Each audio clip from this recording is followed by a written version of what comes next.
Salve, salve, leitor! Tudo bem? David Rocha aqui, e esse é um livro com café. Cara, hoje eu tô trazendo aqui um conto, né, bem interessante do Isaac Asimov, né? Quem não conhece muito, ele é um grande autor ali de ficção científica, por assim dizer. É o autor de Eu, Robô e de alguns outros livros na área, tipo O Início, esse tipo de coisa, que é bem interessante. Eu não sou muito acostumado a ler ficção científica, mas o Isaac Asimov ele me interessou principalmente quando eu estudava um pouquinho ali de cabala, esse tipo de coisa. Ainda estudo, para falar a verdade. E tem muitos paralelos. Aí eu pensei, cara, nessa nossa conversa de trazer contos e tudo mais, trazer esse conto aqui do Isaac Asimov. E dessa vez eu vou fazer diferente. Eu vou ler com vocês o conto e ir comentando no meio do caminho ali algumas impressões, inclusive onde a cabala assim encontra, o que aquilo tem a ver com que área da cabala e tudo mais. É bem interessante mesmo.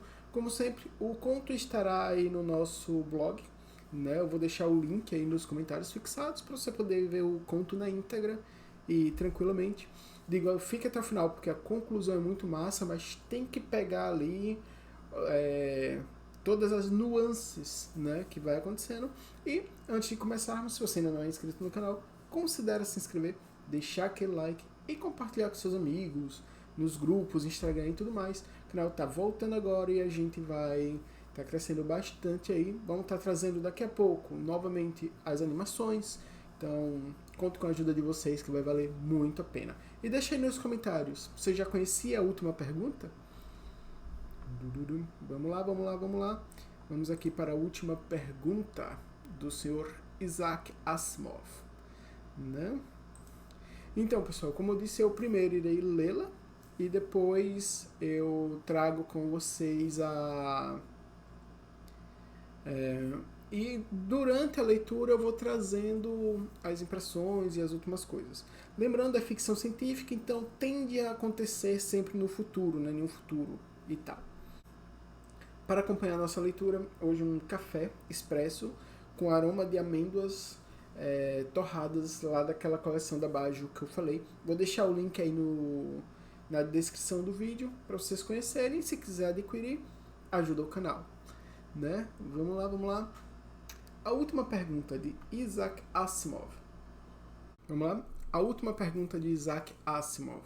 A última pergunta foi feita pela primeira vez, meio que de brincadeira, no dia 21 de maio de 2061, quando a humanidade dava seus primeiros passos em direção à luz. A questão nasceu como resultado de uma aposta de $5, movida a álcool, e aconteceu da seguinte forma. Alexander Adel e Bertrand Lupov eram dois dos fiéis assistentes do Multivac. Eles conheciam melhor do que qualquer outro ser humano o que se passava por trás daquelas milhas e milhas de carcaça luminosa, fria e ruidosa daquele gigantesco computador. Ainda assim, os dois homens tinham apenas uma vaga noção do plano geral de circuitos que há muito havia crescido, além do ponto em que um humano solitário poderia sequer tentar entender. Aqui ele está começando a dar a descrição de um computador superpotente para a época. Né? Multivac ajustava-se e corrigia-se sozinho. E assim tinha de ser, pois nenhum ser humano poderia fazê-lo com velocidade suficiente, e tampouco de forma adequada.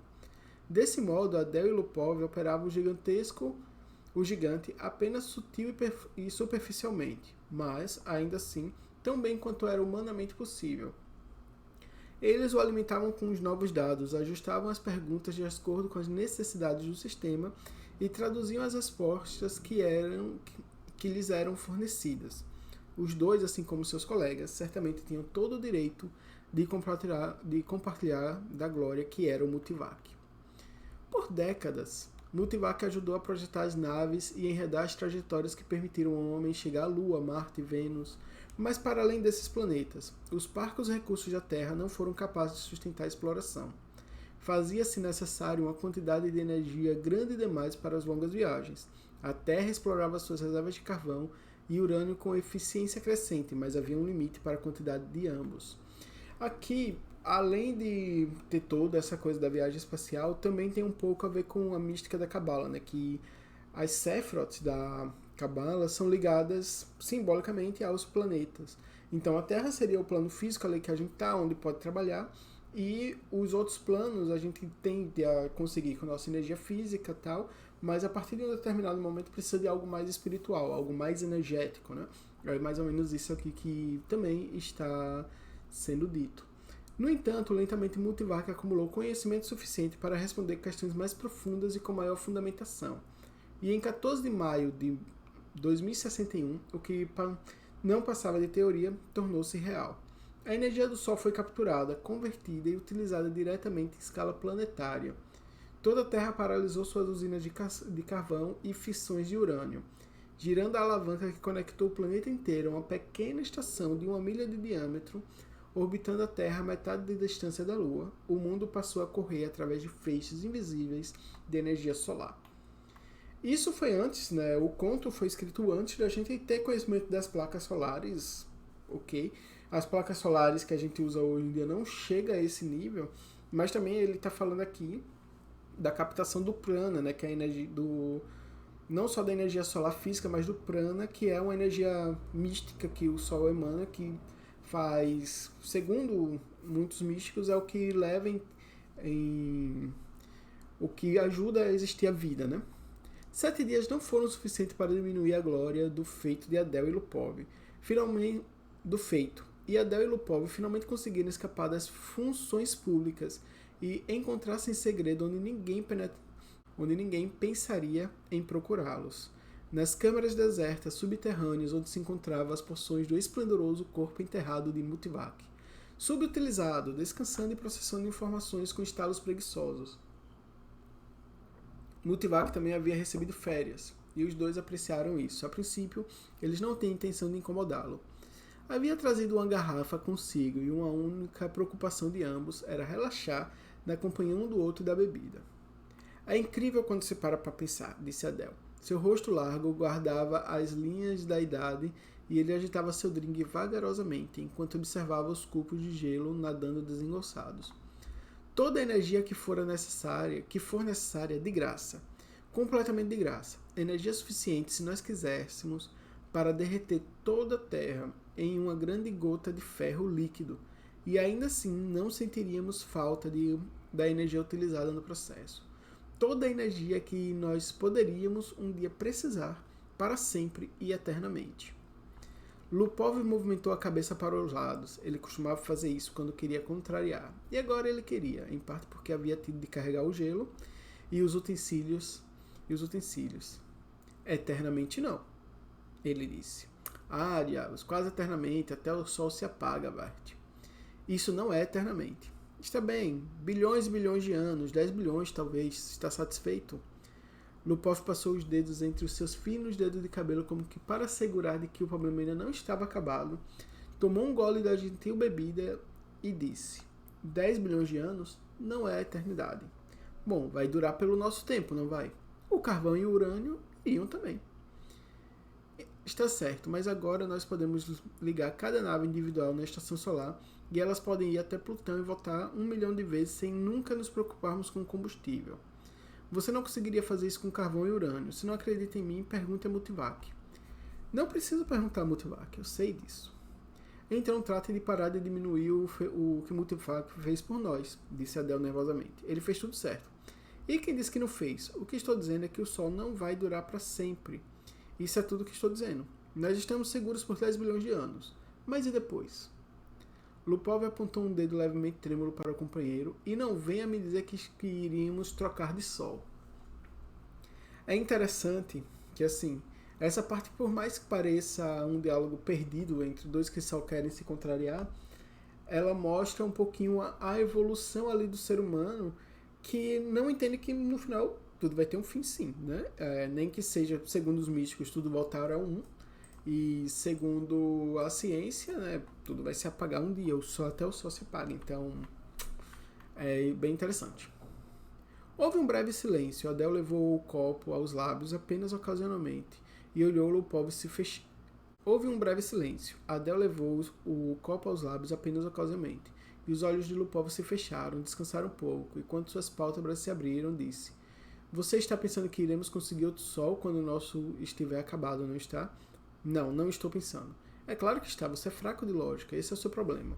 É como o personagem da história que, quando surpreendido por uma chuva, corre para um grupo de árvores e abriga-se embaixo de uma. Ele não se preocupa, porque quando a árvore ficar molhada demais, simplesmente vai para baixo de outra. Entendi, disse Adele. Não precisa gritar. Quando o sol se for, as outras estrelas também terão se acabado. Pode estar certo que sim, murmurou Lupov. Tudo teve início na explosão cósmica original, o que quer que tenha sido. E tudo terá um fim quando as estrelas se apagarem. Apenas algumas se apagam mais rápidas que outras. Ora, gigantes não duram 100 milhões de anos. O Sol irá brilhar por 10 bilhões de anos, e talvez as anãs permaneçam assim por 200 bilhões. Mas nos dê 1 trilhão de anos e só restará a escuridão. A entropia deve aumentar ao seu máximo. E é tudo. Eu sei tudo sobre entropia, disse Adele, mantendo a sua dignidade. Duvido que saiba. Eu sei tanto quanto você. Então você sabe que um dia tudo terá um fim. Está certo. E quem disse que não terá? Você disse, seu tonto. Você disse que nós tínhamos toda a energia de que precisássemos para sempre. Você disse, para sempre. É só para contrariar mesmo, parece uma criança birrenta, né? Era a vez de Adele contrariar. Talvez nós possamos reconstruir as coisas de volta um dia. Ele disse nunca. Por que não? Algum dia. Nunca. Pergunta a Multivac. Você pergunta a Multivac. Eu te desafio, eu aposto $5 que isso não pode ser feito. Adele estava bêbado bastante para tentar e sóbrio o suficiente para conseguir uma sentença com os símbolos e as operações necessárias em uma questão de palavras, em que as palavras corresponderiam a esta. A humanidade poderia um dia, sem nenhuma energia disponível, ser capaz de reconstruir o Sol, a sua juventude mesmo depois de sua morte? Ou talvez a pergunta possa ser posta de uma forma mais simples, da seguinte maneira: a quantidade total de entropia no universo pode ser revertida? Multivac mergulhou em silêncio. As luzes brilhantes cessaram. Os estalos distantes pararam.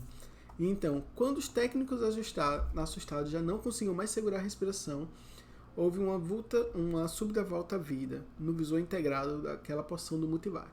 5 palavras foram impressas. Dados insuficientes para a resposta significativa. Na manhã seguinte, os dois com dor de cabeça e boca seca já não lembravam do incidente. Geraldine. Isso aqui passou-se de tempo. Até o momento a gente estava na esfera física. A partir de agora a gente sai da física. E isso mostra, ele mostra aqui como uma passagem de tempo bem grande, mas no conto, quando a gente vai pensando na Cabala, isso mostra ali já uma subida de esferas, né? Geraldine e Geraldette 1 e 2 observavam a paisagem estrelada no visor se transformar enquanto a passagem pelo hiperespaço consumava-se. Em uma fração de segundo, de repente, a presença fumegante das estrelas deu lugar a um disco solitário e brilhante, semelhante a uma peça de mármore centralizada no televisor. Esse é X-23, disse Gerald, em tom de confidência. Suas mãos finas se apertaram com força por trás das costas, até que as juntas ficassem pálidas. As pequenas Geraldettes haviam experimentado uma passagem pelo hiperespaço pela primeira vez em suas vidas e ainda estavam conscientes da sensação momentânea de tontura. Elas cessaram as risadas e começaram a correr em volta da mãe, gritando: "Nós chegamos em X-23, nós chegamos em X-23. Quietas, crianças", disse Geraldine, esperando. Asperamente: "Você tem certeza, Gerald?" "E por que não teria?" perguntou Gerald, observando a protuberância metálica que jazia abaixo do teto. Ela tinha o comprimento da sala, desaparecendo nos 2 lados da parede, e, em verdade, era tão longa quanto a nave. Geraldette tinha conhecimento muito limitado acerca do sólido tubo de metal.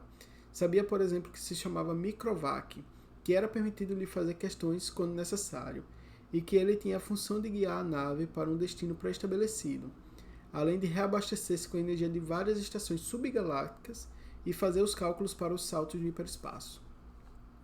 Gerald e sua família tinham apenas de aguardar e viver nos confortáveis compartimentos da nave. Alguém um dia disse a Gerald que as letras AC, na extremidade do microvac, significava Automatic Computer, em inglês arcaico, mas ele mal era capaz de lembrar disso. Os olhos de Geraldine ficaram úmidos quando observava o visor. "Não tem jeito, ainda não me acostumei com a ideia de deixar a Terra." "E por que, meu Deus?" inquiriu Gerald. "Nós não tínhamos nada lá, nós teríamos tudo em X-23. Você não estará sozinha, você não será uma pioneira. Há mais de 1 milhão de pessoas no planeta. Por Deus, nossos netos terá que procurar por novos mundos, porque X-23 já estará superpovoado. E depois de uma pausa reflexiva, pensou, no ritmo em que a raça tem se expandido, é uma bênção que os computadores tenham viabilizado a viagem interestelar. Eu sei, disse Geraldine com descaso. Geraldette 1 disse prontamente, nosso microvac é o melhor de todos. Eu também acho, disse Gerald, alisando o cabelo da filha. Aqui eles já estão falando mesmo de, tipo, conhecer outros planos, né?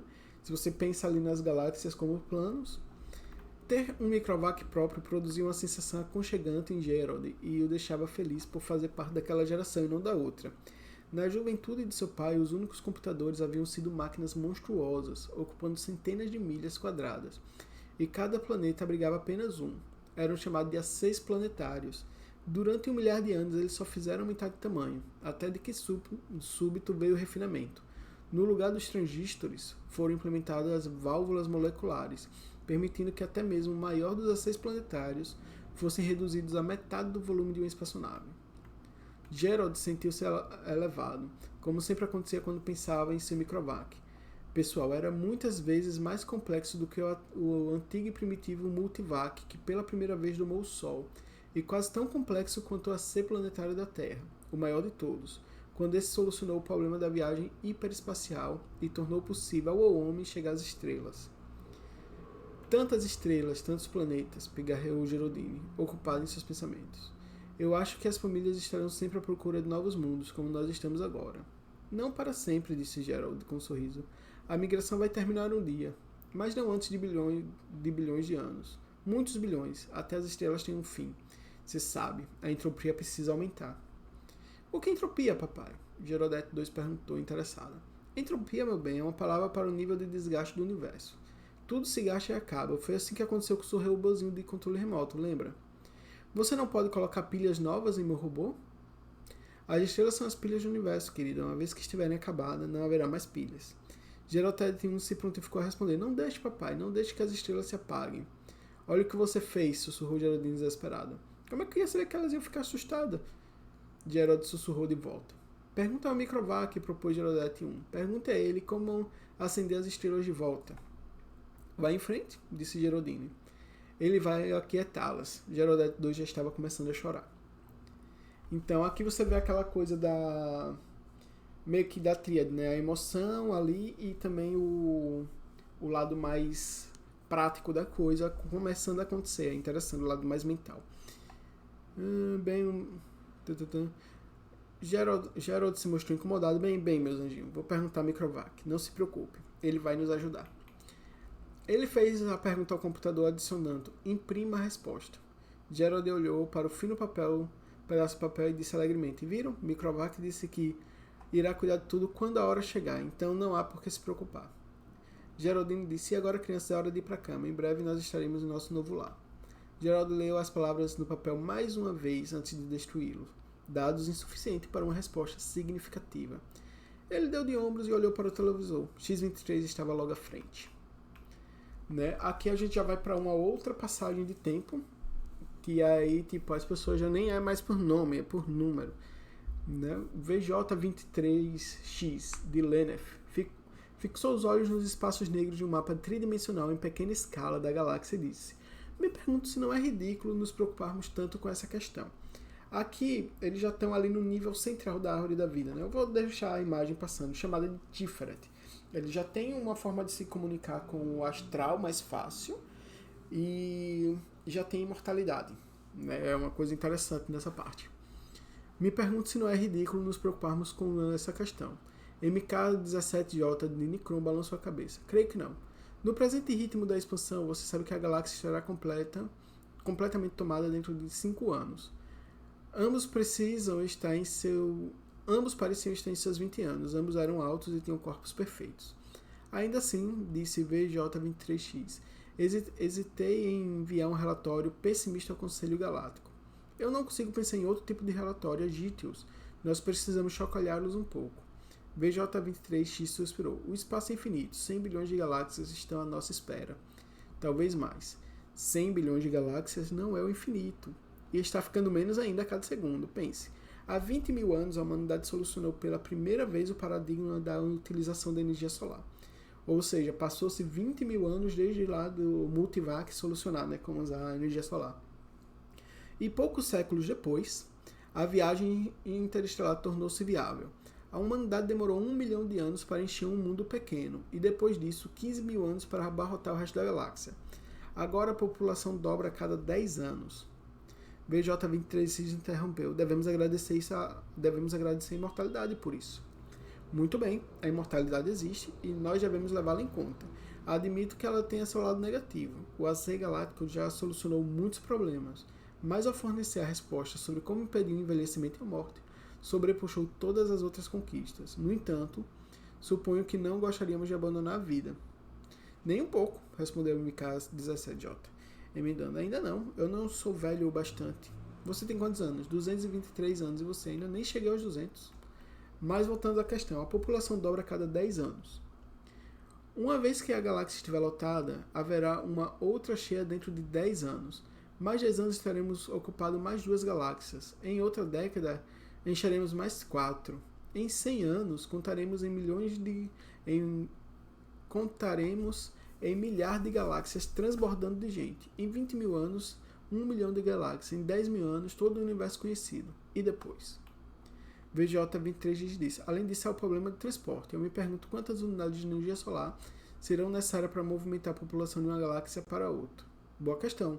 No presente momento, a humanidade consome 2 unidades de energia solar por ano, da qual a maior parte é desperdiçada. Afinal, nossa galáxia sozinha produz 1000 unidades de energia solar por ano, e nós aproveitamos apenas 2. Certo, mas mesmo com 100% de eficiência, podemos apenas adiar o fim. Nossa demanda energética tem crescido em progressão geométrica, de maneira ainda mais acelerada do que a população. Ficaremos sem energia antes mesmo que nos faltem galáxia? É uma boa questão, de fato uma ótima questão. Nós precisamos construir novas estrelas a partir do gás interestelar, ou a partir do calor dissipado, perguntou MK17 sarcástico. Pode haver algum jeito de reverter a entropia? Nós devíamos perguntar ao AC Galáctico. VJ23X não estava realmente falando sério, mas MK17J retirou seu comunicador AC do bolso e colocou na mesa diante dele. Parece-me uma boa ideia, ele disse. É algo que a raça humana terá que enfrentar um dia. Ele lançou um olhar sóbrio para o seu pequeno comunicador AC. Tinha apenas 2 polegadas cúbicas e nada dentro, mas estava conectado através do hiperespaço com o poderoso AC Galáctico que servia a toda a humanidade. O próprio hiperespaço era parte integral do AC Galáctico. MK17J fez uma pausa para pensar se algum dia a vida imortal teria a chance de ver o AC Galáctico. A máquina habitava um mundo dedicado, onde uma rede de raios de força emaranhados alimentava a matéria dentro do qual ondas de submersões haviam tomado o lugar das velhas e desagitadas válvulas moleculares. Ainda assim, apesar de seus componentes etéreos, o AC Galáctico possuía mais de 1000 pés de comprimento. De súbito, MK17J perguntou para o seu comunicador AC. Poderá um dia a entropia ser revertida? VJ26X disse surpreso. Eu não queria que você realmente fizesse essa pergunta. Por que não? Nós dois sabemos que a entropia não pode ser revertida. Você não pode construir uma árvore de volta a partir de fumaças e cinzas. Existem árvores no seu mundo? Perguntou o MK17J. O som do AC Galáctico fez que silenciasse. Sua voz brotou melodiosa e bela do pequeno comunicador AC em cima da mesa. Dizia, dados insuficientes para a resposta significativa. VJ23X disse, viu? Os 2 homens retornaram à questão do relatório que tinha de apresentar ao Conselho Galáctico. E deixaram para lá, né? A partir daqui a gente já passa mais para o nível de egrégoras, né? A gente já não usa mais corpos físicos, já passa ali para as céfaras acima de Tiferet, né? Gevra e Hesed, para falar a verdade. A mente de Z-Prime navegou pela nova galáxia com um leve interesse nos incontáveis turbilhões de estrelas que pontilhavam o espaço. Ele nunca havia visto aquela galáxia antes. Será que um dia conseguiria ver todas? Eram tantas, cada uma com sua carga de humanidade, ainda que essa carga fosse virtualmente peso morto. Há tempos a verdadeira essência do homem habitava o espaço. Mentes, não corpos. Há eons, os corpos imortais ficaram para trás, em suspensão nos planetas. De quando em quando erguiam-se para realizar alguma atividade material, mas esses momentos tornavam-se cada vez mais raros. Além disso, poucos novos indivíduos vinham se juntar à multidão incrivelmente maciça de humanos. Mas o que importava? Havia pouco espaço no universo para novos indivíduos. Z-Prime deixou seu desvaneio para trás ao cruzar com os filamentos emaranhados de outra mente. Sou Z-Prime e você, diz Zub-1. E a sua galáxia qual é? Nós a chamamos apenas de galáxia, e você? Nós também, todos os homens chamam as suas galáxias de galáxias, não é? Verdade, já que todas as galáxias são iguais, nem todas. Alguma em particular deu origem à raça humana. Isso a torna diferente. Z-Prime disse. Em qual delas? Não posso responder, o AC Universal deve saber. Vamos perguntar, estou curioso. A percepção de Z-Prime se expandiu até que as próprias galáxias encolhessem e se transformassem em uma infinidade de pontos difusos a brilhar sobre um largo plano de fundo. Tanto bilhões de galáxias, todas abrigando seus seres mortais, todas contando com o peso da inteligência em mentes que vagam livremente pelo espaço. E ainda assim, nenhuma delas se afigurava singular o bastante para merecer o título de galáxia original. Apesar das aparências, uma delas, em um passado muito distante, foi a única no universo a abrigar a espécie humana. Z-Prime, imerso em curiosidade, chamou a ser universal. A ser universal. Em qual galáxia nasceu o homem? O AC Universal ouviu, pois em cada mundo, através de todo o espaço, seus receptores faziam-se presentes. A cada receptor ligava-se a algum ponto desconhecido onde o AC Universal através do espaço. É interessante que aqui você já tem uma comunicação entre esse ser, né, que é chamado de AC Universal, onisciente, por assim dizer agora, e a mente humana. Então ela não precisa mais de aparelhos para se comunicar. Z-Prime sabia que de um único homem cujo pensamento havia penetrado no campo de percepção da ser universal, e tudo que ele viu foi um globo brilhante e difícil de enxergar, com 2 pés de comprimento. Como pode o ser universal ser apenas isso? Z-Prime perguntou. A maior parte dele permanece no hiperespaço, não é possível imaginar suas proporções. Ninguém podia, pois a última vez que alguém ajudou a construir uma ser universal já seria muito distante no tempo. Cada ser universal planejava e construía seu sucessor, no qual toda a sua bagagem única de informação era inserida. O AC Universal interrompeu os pensamentos de Z-Prime, não com palavras, mas com orientação. Sua mente foi guiada através do espaço oceânico de galáxias a uma particular. Expandeu-se e se abriu em estrelas. Um pensamento lhe alcançou, infinitamente distante, infinitamente claro. Esta é a galáxia original do homem. Ela não tinha nada de especial, era como tantas outras. Z-Prime ficou decepcionado. Diz Zub-1, cuja mente acompanhara a outra, disse de súbito. E alguma dessas é a estrela original do homem? O AC Universal disse, a estrela original do homem entrou em colapso, agora é uma anã branca. Os homens que havia lá morreram? Perguntou Z-Prime sem pensar. Um novo mundo foi erguido para seus corpos há muito tempo. Sim, é claro, disse Z-Prime, sentindo uma distante sensação de perda, tomar-lhe conta. Sua mente se soltou da galáxia do homem e perdeu-se entre os pontos pálidos e esfumaçados. Ele nunca mais queria vê-la. De Sub-1 disse o que houve.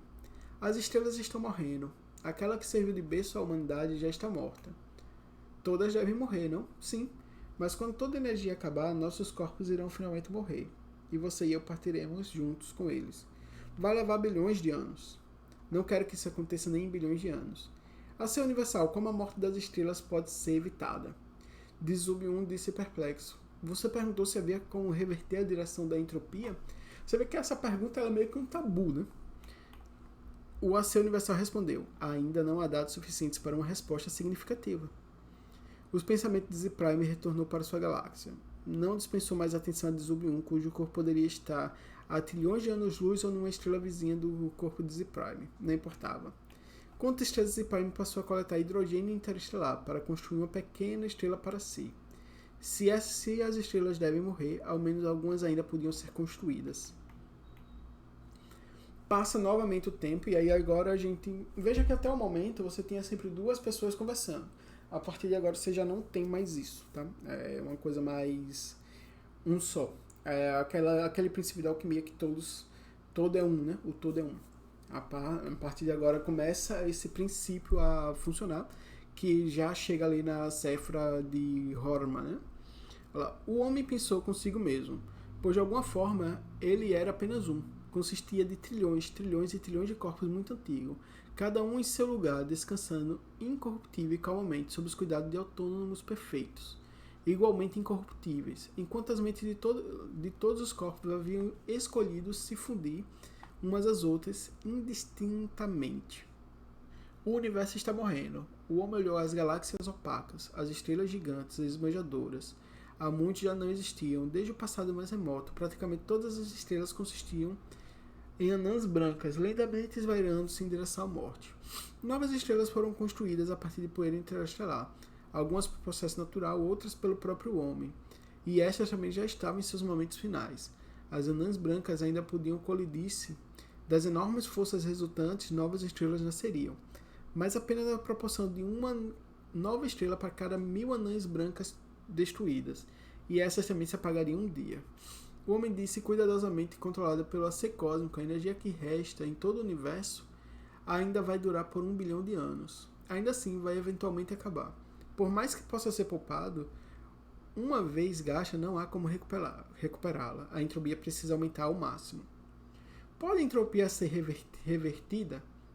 Perguntou ao ser cósmico. Ele já pergunta diretamente, não tem mais nem coisa, é tete a tete mesmo, né? Não tem mais essa de ficar se preocupando, não. O AC cósmico o cercava por todos os lados, mas não através do espaço. Nenhuma parte sua permanecia no espaço físico. Já via no hiperespaço e era feito de algo que não era matéria nem energia. As definições sobre seu tamanho e natureza não faziam sentido em qualquer termo compreensível pelo homem. O AC cósmico disse o homem como é possível reverter. AC cósmico disse o homem. Como é possível reverter a entropia? Veja que esse homem agora, ele é sempre retratado com H maiúsculo, que na filosofia mística, o H maiúsculo tem a ver com o homem perfeito, né? Com o ser humano perfeito. O AC cósmico disse, ainda não há dados suficientes para uma resposta significativa. O homem disse, colete dados adicionais. Né? É tipo, simples, se ainda não há dados, por que não coletar dados adicionais, né? O AC cósmico disse, eu farei, tenho feito, isso por 100 bilhões de anos. Meus predecessores e eu ouvimos essas perguntas muitas vezes, mas os dados que tenho permanecem insuficientes. Haverá um dia, disse o homem, em que os dados serão suficientes ou o problema é insolúvel em todas as circunstâncias concebíveis. O AC cósmico disse, nenhum problema. É insolúvel em todas as circunstâncias concebíveis. Você vai continuar trabalhando nisso? Vou. O homem disse, nós iremos aguardar. As estrelas e as galáxias se apagaram e morreram. O espaço tornou-se negro após 10 trilhões de anos de atividade. Um a um, o homem fundiu-se com o AC cósmico, cada corpo perdendo sua identidade mental, acontecimento que era de alguma forma benéfico.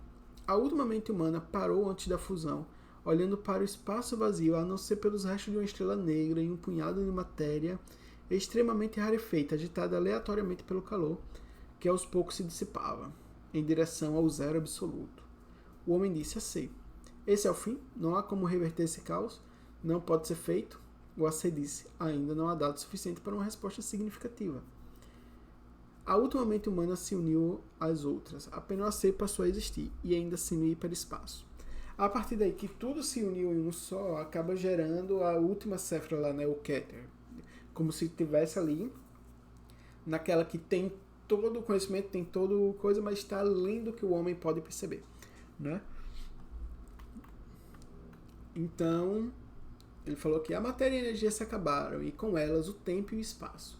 O AC continuava a existir apenas em função da última pergunta que lhe havia sido respondida, desde a época que um técnico de computação embriagado há 10 trilhões de anos a fizera para um computador que guardava menos semelhança com o AC do que o homem com H minúsculo com o homem com H maiúsculo. Veja que, tipo, o que fez esse AC cósmico evoluir e chegar ao final e ainda continuar, mesmo depois que não tinha mais homem, não tinha resposta, não tinha nada, nem energia, ele criou uma forma de não precisar da energia, foi responder essa última pergunta, né?